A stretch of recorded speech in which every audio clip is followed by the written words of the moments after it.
Hi everyone. Life can hide lessons for all of us in sometimes the most unusual places. And recently, the unexpected place for me has been in Sudoku.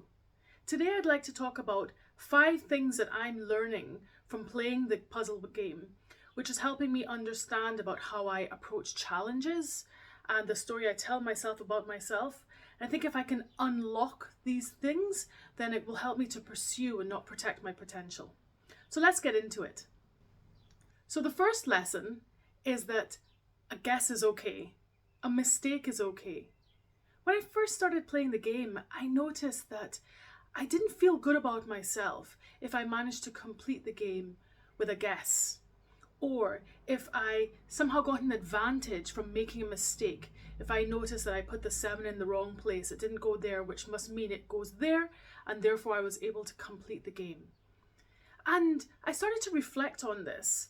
And if this resonates with you, there are perhaps some important questions that we can ask ourselves here about why does this challenge our identity? Is it that completing it by making a mistake or somehow cheating is challenging how we identify perhaps as a clever person or a smart person who should be able to figure things out?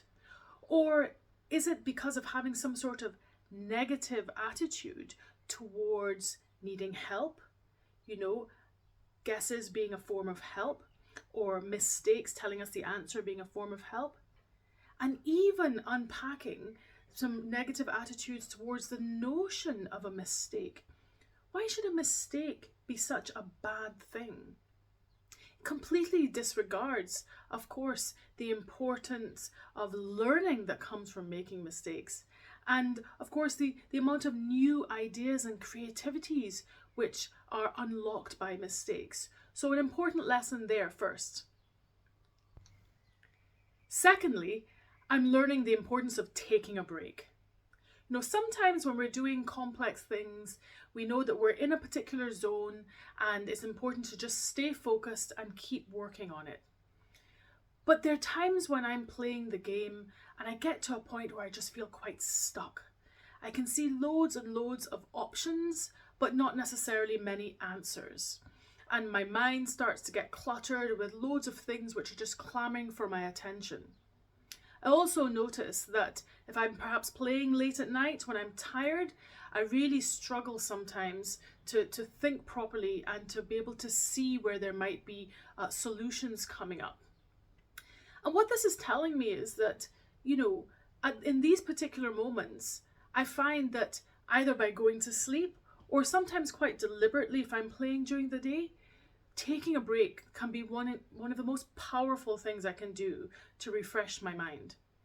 If you've seen any of my other videos, you'll know the importance and the power that I believe in taking a break and having a rest, in its value in refreshing both the body and the mind. And what's incredible I've noticed is that if I'm coming back to a difficult game having taken a break, all of a sudden I can see things that were on the board before that I just hadn't noticed were there.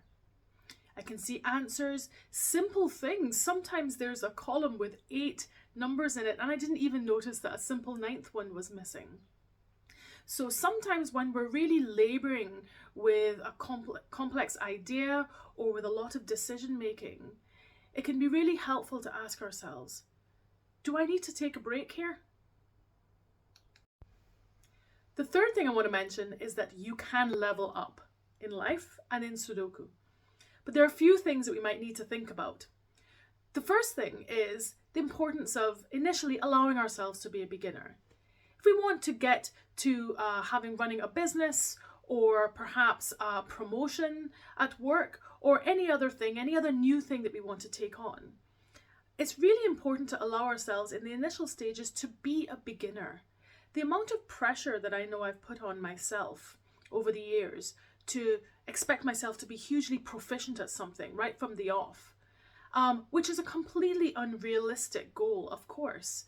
And the other thing I would say is that it's actually stopped me from stepping into some new things, because if I didn't feel confident that I could do it straight away, then I would tell myself that I shouldn't be doing it at all.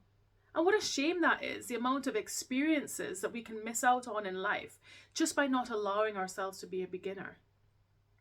The second thing is the importance of doing, the importance of practicing, doing over and over and over again. I've noticed this as I've been playing the Sudoku game, that when I start at the beginning, it takes me a while to get accustomed to a different board and the reducing numbers at each level on the board. Okay, and I have to practice and practice, but in doing this, this is where the magic happens. The process of learning unlocks all these answers that I didn't even know that I would find. Because the stepping stones to the next level, whether in the game or in whatever we're doing in life, so many of them are hidden in the level that we're at just now, but we just need to keep practicing to be able to find them. And we can't plan or control for them at the outset. We've got to learn them by doing. And the third thing to mention is that you're ready to level up, and you have to notice that you are before you think you can. Okay? At the point where you're starting to feel comfortable, that you know that you can do this board no bother in a much shorter time than you could before, or if you know that you're mastering some of the skills or the tasks that you need to be able to do at the level that you're at work, then consider that you might be ready to step up, because you're ready to do the next level before you can do it, not when you already know that you can. Okay? The fourth thing I want to mention is that, yes, there may be one solution to the overall board that you're playing in Sudoku, but there are multiple ways of getting there. And the power of having different perspectives and of looking at challenges and problems in a multitude of different ways. There isn't only one way to get to the answer that we're looking for. Sometimes we might be able to understand ways to look at take different views on things and look across rows or look down columns or look and see what's missing from different boxes. But you know, in life, it's sometimes the case that we need to ask ourselves if we've got any blind spots. Have we got all the perspectives? We're probably not capable of having all the perspectives.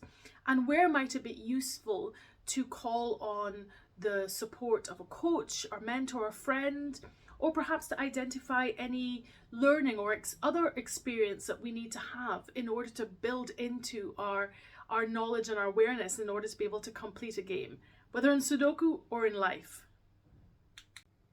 Now, the fifth lesson is that despite what I just said, life is not Sudoku. Newsflash. What I mean by that is that, yes, in Sudoku there's one solution.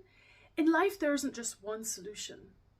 And sometimes we spend a lot of time worrying about whether decisions are right or wrong.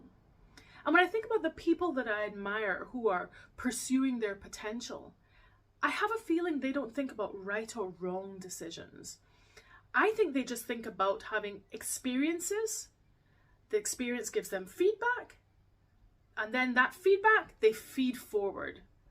So they make choices, they learn from them, and then they build that into how they take things forward. So, you know, if we're ever really sitting with a number of decisions and feeling quite stuck and recognize that there's a fear that we might have about making the right or wrong decision, just know that there isn't. There's just a choice that leads us to an experience. And when we have that experience, we can decide if we want to continue or to move in another direction. So I hope that's been helpful to you. I've been amazed at how many lessons I've managed to notice just by playing this simple game and by playing it over a period of time, the importance of doing. So I encourage all of you, let's stay curious, stay compassionate, and let's pursue and not protect our potential. Good luck.